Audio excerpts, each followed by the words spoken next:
To understand the present, we must first understand the weight of the silence that came before it. Part 7. The Rise of Nnamdi Kanu. Nnamdi Kanu was born in Abia State, in southeastern Nigeria, in 1967, the same year Biafra was declared. He grew up in the long shadow of a war he had not personally experienced, in a region still carrying its psychological and economic aftermath. Kanu eventually relocated to the United Kingdom, where he lived for an extended period before founding Radio Biafra in 2009, broadcasting initially from London. The station combined political commentary, historical retrospection on the Biafran War, and increasingly forceful advocacy for Igbo self-determination, delivered in a style markedly more confrontational and unapologetic than most mainstream Nigerian political discourse had featured for decades. In 2014, Kanu founded the indigenous people of Biafra, IPOB, formally launching it as an organized movement, advocating for the secession of the southeast from Nigeria and the re-establishment of an independent Biafran state. What distinguished Kanu's movement from earlier, more localized post-war Biafran sentiment was its scale and its method. Using diaspora radio broadcasting and increasingly social media and satellite broadcast technology, Kanu reached audiences across the Igbo diaspora in the United Kingdom, the United States, and across southeastern Nigeria simultaneously, bypassing traditional Nigerian media entirely and building a movement that operated, in significant part, from outside the country whose government he was directly confronting. Kanu's rhetoric was, by design, deliberately unfiltered. He routinely described Nigeria as an illegitimate colonial construction that should never have existed in its current form, accused the Nigerian state of historic and ongoing crimes against the Igbo people, and called for an independence referendum for the Southeast. This rhetoric generated intense devotion among a significant segment of Igbo youth and diaspora populations, particularly those who felt that mainstream Nigerian political parties had failed to seriously address Southeastern grievances for decades. It also generated intense alarm within the Nigerian federal government and security establishment, who viewed Kanu's movement as a direct threat to national territorial integrity and in various official statements over the years, characterized IPOB activities as bordering on or constituting incitement, and later classified IPOB as a proscribed organization, with the federal government designating it in 2017 as having engaged in conduct it characterized as amounting to terrorism, a designation IPOB and its supporters have consistently and forcefully rejected as politically motivated and inaccurate. Arrest, escape, and return. In October 2015, Kanu was arrested by Nigerian authorities and detained for over a year and a half on charges including treasonable felony before being released on bail in April 2017 under strict conditions, following renewed tensions and a major Nigerian military operation in the southeast in September 2017, Operation Python Dance 2, which the federal government described as a routine security exercise and which IPOB and many local residents characterized as a violent crackdown on Igbo communities. Kanu disappeared from Nigeria under disputed circumstances. The Nigerian government has suggested he fled the country in violation of his bail conditions. Kanu and his supporters have given different and varying accounts of the circumstances surrounding his departure. He resurfaced abroad, continuing his broadcasts and advocacy from outside Nigeria for several years, maintaining and arguably intensifying his movement's visibility through this period of exile. In June 2021, Kanu was returned to Nigerian custody, under circumstances that have themselves become a significant point of legal and political controversy. The Nigerian government has stated he was apprehended through lawful means. Kanu's legal team has alleged that he was extraordinarily rendered from Kenya to Nigeria in violation of international law, a claim that, if accurate, would raise serious questions under international legal norms regarding due process and state sovereignty, and one the Nigerian government disputes. Part 8. The Present, Detention, Trial, and an Unresolved Nation. Since his return to Nigerian custody in 2021, Nnamdi Kanu's case has moved through a prolonged and often contentious legal process, with his trial on charges including treason, proceeding through Nigerian federal courts amid repeated adjournments, procedural disputes, and substantial international and domestic attention.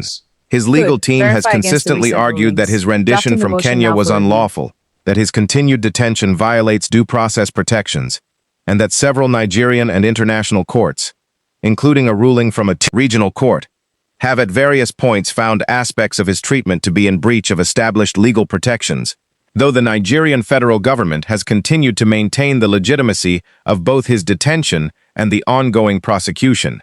The Nigerian government's position, articulated consistently across multiple administrations, is that Kanu's activities have directly incited violence in the southeast, that IPOB-linked actors have been connected to violent incidents, including attacks on security personnel and infrastructure, and that the federal government has both a legal and moral obligation to prosecute conduct. It considers a direct threat to Nigeria's constitutional integrity and the safety of citizens in the affected region.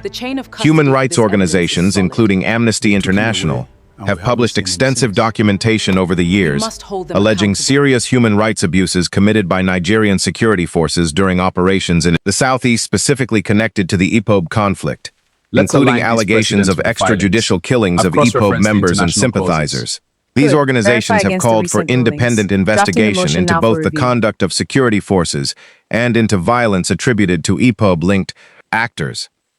IPOB itself has denied responsibility for violent incidents attributed to it by the Nigerian government, in some cases alleging that other groups have committed violence and falsely attached the IPOB name to those acts, while continuing to insist that its core advocacy is for a peaceful and lawful path toward an independence referendum. What is not in serious dispute is this: the southeast of Nigeria, particularly under the periodic enforcement of sit-at-home directives associated with the broader Biafran agitation movement, has experienced repeated significant economic disruption, with businesses, schools, and transportation systems shut down for extended periods, disruption that has generated its own backlash among segments of the local population who, regardless of their views on Biafran independence, have suffered direct economic harm from the enforced shutdowns. Public opinion on Kanu and the broader Biafran question remains deeply divided, including within the southeast itself, and within the Igbo population specifically. Some view Kanu as a long overdue voice, finally forcing Nigeria to confront an injustice it spent 50 years trying to ignore. Others, including some prominent Igbo political and traditional leaders, have publicly criticized his methods, his rhetoric, or the economic disruption associated with the movement, while in some cases, still acknowledging the legitimacy of the underlying historical grievances that gave rise to it. As of this documentary's release, Kanu remains in Nigerian federal custody, his legal proceedings ongoing, the fundamental questions of his case, the legality of his rendition, the scope of his culpability, the appropriate balance between national security and political dissent, still unresolved in any final, settled way. It would be simple, and it would be dishonest, to end this documentary with a clean moral conclusion. This is not a story with one villain and one victim. Britain drew a line it had no right to draw, governed that line for the convenience of a distant treasury, and left behind a structure almost perfectly engineered to produce ethnic competition rather than national cohesion. Nigerians on every side of the post-independence conflict made choices, some defensible, some catastrophic when in a system that had never been built to allow them to succeed together in the first place. A military coup that may have been about corruption became read as an ethnic massacre. A counter-coup that may have been about restoring order became a campaign of organized killing against civilians. A declaration of independence born from genuine terror became a war that starved over 1 million children who had no part in any of the decisions that had led to their deaths. A government's attempt at post-war reconciliation left enough material and psychological wounds unaddressed that the grievance simply waited for 2 generations for a new voice and a new platform to give it form again.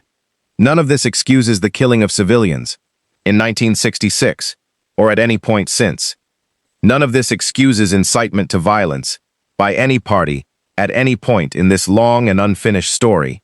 But it does explain why a man broadcasting from London in 2009 was able to build a movement that the Nigerian state, with all its resources, has not been able to simply arrest its way out of existing. Nigeria, as a political entity, is no older than many of the people who will watch this documentary's grandparents. It was built in a colonial office by a man who saw a budget problem, not a nation. Every crisis that has followed, the coups, the pogroms, the war, the silence, the rise of Kanu, the ongoing legal battle that continues today, is, in some sense, still the unfinished business of that original signature. The line Frederick Lugard drew in 1914 was meant to simplify Britain's accounting. More than 100 years later, Nigeria, and the Igbo people specifically, are still paying the cost of a debt they never agreed to take on. The wound never closed. It only went quiet. And history has a habit of breaking silence eventually.